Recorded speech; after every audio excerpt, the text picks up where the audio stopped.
Hello everyone, welcome back to my channel. So today we are going to continue the part second of previous year question papers of method in biology, which is the most scoring unit 13 of the CSIR syllabus. So I have already completed one part. So अगर आपने वो video नहीं देखी है तो आप जाके देख सकते हैं. So let's start. So this is the first question number 138. ये है दिसंबर 2017 से.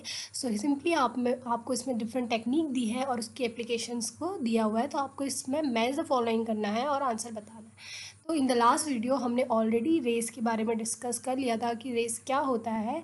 देन अगेन यही क्वेश्चन दोबारा से पूछा गया है 2017 में. सो हम इस क्वेश्चन से स्टार्ट करते हैं. तो ये है rapid amplification of cDNA ends. Means हम जो है इसके थ्रू आइडेंटिफाई कर सकते हैं 5' एंड और 3' end of any complementary DNA और एनी ट्रांसक्रिप्ट mRNA. तो एस का जो होगा वो सेकंड ऑप्शन होगा. देन हमें एलाइज़ा का तो पता है कि एलाइज़ा जो होती है हमारा क्वांटिफिकेशन के लिए यूज़ होता है. तो क्वांटिफिकेशन ऑफ ट्रांसजीन्स एक्सप्रेशन. तो एलाइज़ा मेनली सीरोलॉजिकल टेस्ट में यूज़ होता है, but it is now being use in the transgene expression also for related to the plants. तो आर का हमारा फोर्थ है और एस का हमारा सेकंड है. So if you know this S का सेकंड है तो आपका ये ऑप्शन तो गलत हो जाता है और ये ऑप्शन भी गलत हो जाता है. देन आपका ए और सी बनता है, बट आर का हमारा फोर्थ है तो आर का फोर्थ केवल हमारा ऑप्शन ए में दिया हुआ है. सो हमारा ऑप्शन ए करेक्ट हो जाता है. बट वी विल सी कि चिप क्या होता है और बाइसल्फाइड सीक्वेंसिंग क्या होती है. So bisulfite sequencing is use of bisulfite. तो हम बाइसल्फाइड सीक्वेंसिंग में क्या करते हैं कि बाइसल्फाइड का ट्रीटमेंट देते हैं DNA को बिफोर द सीक्वेंसिंग, ताकि हमें पैटर्न ऑफ मिथाइलेशन पता चल सके. तो हमारा जो DNA है उसमें कहाँ कहाँ पे मिथाइलेशन है ये पता करने के लिए बाइसल्फाइड सीक्वेंसिंग यूज़ की जाती है. तो बिफोर DNA सीक्वेंसिंग उसको बाइसल्फाइड का ट्रीटमेंट दिया जाता है जिससे पता चल सके कि हमारा DNA में मिथाइलेशन कहाँ पे है. देन सेकेंड टेक्निक है हमारी क्रोमेटिन इम्यूनोप्रेसिपिटेशन. तो ये जो है चिप सीक्वेंसिंग भी बोलते हैं. ये बहुत ही पावरफुल मेथड है जिससे DNA में बाइंडिंग साइट पता की जाती है किसकी, ट्रांसक्रिप्शन फैक्टर्स की और प्रोटीन्स की. सपोज़ ये हमारा DNA है तो यहाँ पे ट्रांसक्रिप्शन फैक्टर की बाइंडिंग साइट होगी या किसी रेगुलेटरी प्रोटीन की बाइंडिंग साइट होगी. तो हमारे DNA में कहाँ पे कौन सी बाइंडिंग साइट है ये पता किया जाता है क्रोमेटिन इम्यूनोप्रेसिपिटेशन से. तो आपको इन दोनों के फंक्शन क्लियर होने चाहिए. जैसे कि मैंने लास्ट वीडियो में बताया था कि मैथ द फॉलोइंग क्वेश्चन बहुत सिंपल रहता है, बस आपको किसी भी टेक्निक उसका फंक्शन पता होना चाहिए. तो अगर हम पी का देखें तो ये है आपका थर्ड, और जो हमारा बाइसल्फाइड सीक्वेंसिंग है वो मिथाइलेशन साइट की. So you can note down these important point अपनी कॉपी में कि टेक्निक और उसका एप्लीकेशन की पूरी लिस्ट बना सकते हैं. This will be very useful to you while solving the PYQs and also in the upcoming exam.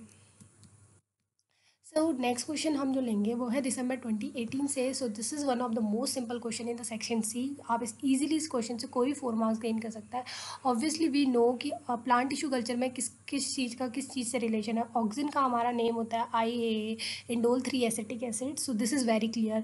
Then हमारा जो प्रोटोप्लास्ट कल्चर है उसमें पैक्टिनेज और सेलुलेज एंजाइम यूज़ की जाती हैं. साइटोकाइनिन हमारा एम्ब्रियोजेनेसिस में यूज़ होता है और माइक्रोस्कोर कल्चर में 6-फॉरफ्यूराइल अमीनोप्यूरिन का रोल होता है. So this is one of the most simple question. तो पी का हमारा फोर्थ, अगर हमारा पी का फोर्थ है तो हमारे ये दो ऑप्शन तो पहले ही एलिमिनेट हो जाते हैं.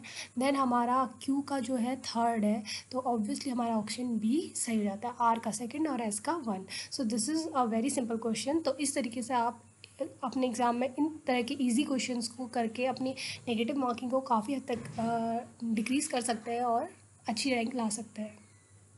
Then this is one of the most important topic as CSR point of view, agrobacterium. So agrobacterium से हर साल आपको एक और दो क्वेश्चन जरूर मिलेंगे सेक्शन सी में. वन क्वेश्चन इज थोड़ा लिटिल बिट डिफिकल्ट रहता है, बट जो भी उसकी सिग्नलिंग से रिलेटेड क्वेश्चन रहता है वो काफ़ी इजी रहता है. जैसे विरुलेंट जीन के बारे में और उनके फंक्शन को पूछा गया है. सो यहाँ पे तो ये मैच द फॉलोइंग फॉर्म में पूछा है. कभी कभी इसको स्टेटमेंट बेस में बता देते हैं और पूछते हैं कि कौन सा स्टेटमेंट सही है या नहीं है. तो पहले आपको सारे विर जीन्स के फंक्शंस पता होने चाहिए, then only you can answer this question. तो हमारे जो एग्रोबैक्टीरियम है उसमें जब वो अपना ट्रांसफ़र tDNA को ट्रांसफ़र करता है प्लांट के अंदर, तो उसके पास डिफरेंट जीन होते हैं जिनके एक्सप्रेशन से जो है हमारा जो डी-डीएनए का ट्रांसफ़र हो पाता है। तो सबसे पहला जो जीन होता है विर-ए, तो ये एक रिसेप्टर है हिस्टिडाइन काइनेज जो एसिटोसिरिंजोन। अब हमारा प्लांट जब वुंडिंग होगी एसिटोसिरिंजोन रिलीज़ करेगा तभी हमारा विर-ए एक्टिवेट होगा। तो विर-ए, देन विर-ए का काम होता है कि विर-जी को अपना सिग्नल पास करना, क्योंकि two component signalling histidine kinase response regulator वीजी होता है, जिसका फंक्शन होता है ऑल जीन का एक्सप्रेशन कराना, और expression of all other genes mean जितने भी जीन दिए हैं उनका एक्सप्रेशन विर जी कराता है।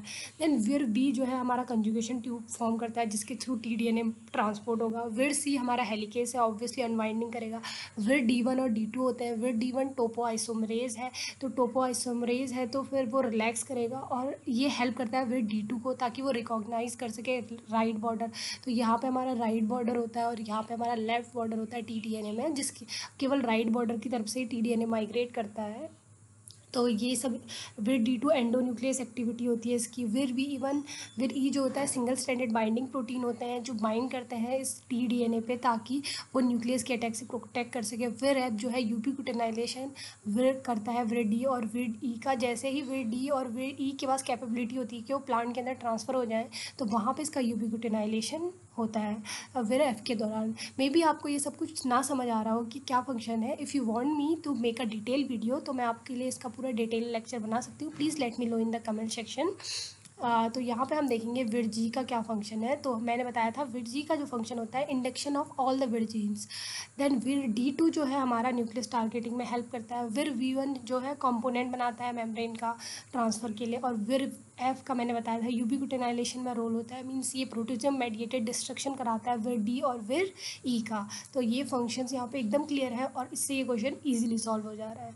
तो एस का हमारा थर्ड और एस का थर्ड हमारा बिल्कुल इसी ऑप्शन में, तो ऑप्शन बी हमारा राइट होगा। सो this is another question from December 2018। तो आप देख सकते हैं कि दिसंबर 2018 में ही दो क्वेश्चन पूछे गए हैं मैच द फॉलोइंग, एक ये वाला एंड दिस वन। सो हमारी जो माइक्रोस्कोपी होती है वो यूजुलाइज करने के लिए होती है सेल के अंदर। ठीक है, तो यहाँ पे पूछा गया है कि कौन से ऐसी माइक्रोस्कोप हैं जो लाइव सेल को इमेजिन कर सकते हैं। तो हमें सबसे पहले ये क्लियर होना चाहिए कि जब भी इलेक्ट्रॉन माइक्रोस्कोपी हम यूज़ करते हैं तो उसमें लाइव सेल इमेजिन नहीं की जा सकती है। ठीक है, उसमें हमारा डेड सैंपल यूज़ होता है ना कि लाइव। तो हमारा फिफ्थ और सिक्स ऑप्शन तो इस तरीके से गलत हो जाता है। तो जहाँ भी फिफ्थ सिक्स ऑप्शन है वो ऑप्शन हमारा गलत हो गया है। So this is one of the very simple question. ये ऑप्शन एलिमिनेशन से बहुत ईजिली सॉल्व हो जाता है। बाकी रिमेनिंग जितनी भी आपकी फेस कॉन्ट्रास्ट है ऑब्वियसली वो लाइव सेल के लिए ही यूज़ होती है। देन डार्क फील्ड है, फ्लोरोसेंस माइक्रोस्कोपी में भी हम लाइव सेल इमेजिन कर सकते हैं, कनफोगल में भी, डिफरेंशियल इंटरफेरेंस कॉन्ट्रास्ट माइक्रोस्कोपी में। So from this question you can make additional notes in your notes की जो कौन सी टेक्निक है जो माइक्रोस्कोपी की जो लाइव के लिए होती है, कौन सी डेड के लिए होती है। So this will add more advantage to your notes. तो इस तरीके से आप पीवाईक्यू के थ्रू इस इन्फॉर्मेशन को अपने नोट्स में अपडेट कर सकते हैं। So this is all about this video. If you want me to make a detailed video of more PYQs, so please let me know in the comment section.